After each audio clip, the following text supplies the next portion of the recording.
Hey, did you know that the National Wrestling Alliance was founded in Waterloo, Iowa? Before we get into it, I'm Todd. I am your host for the once monthly podcast, Turnbuckle Tuesdays, where we discuss pro wrestling history, current events, historical events, and anything else we want to get into. So the NWA was founded in 1948 in Waterloo, Iowa, thanks to Iowa's own Pinkie George, who was a former professional boxer and a pro wrestling promoter in Iowa and representing the Iowa Territory until 1950 and became a board member after.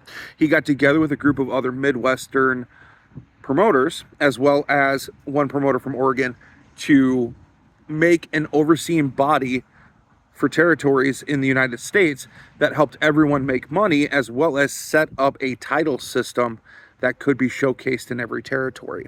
Other members of the original group that formed the NWA include Orville Brown, a professional wrestler from 1921 to 1958, who was also the primary promoter for the Midwest Wrestling Association out of Kansas City, Missouri.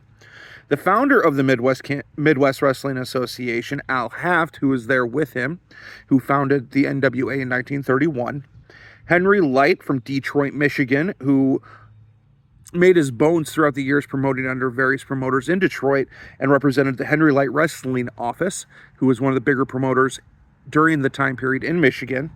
Sam Muchnick, legendary professional wrestling promoter out of St. Louis, Missouri, representing the St. Louis Wrestling Club. He was also the NWA president multiple times from 1950 to 1960, as well as a long campaign from 1963 to 1975.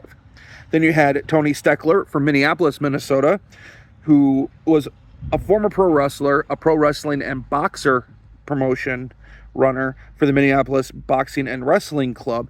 And he had a lot of feathers in his cap because he was the primary booker for his brother, Joe Stecher, who was a multi-time world heavyweight wrestling champion pre-NWA. And then last but not least was Dan Owen, not a Midwesterner, from Portland, Oregon, representing the Pacific Northwest Wrestling, which allowed the NWA to branch out to the West Coast. These 7 men met in Waterloo, Iowa, and established what has been codified as the NWA era history in 1948.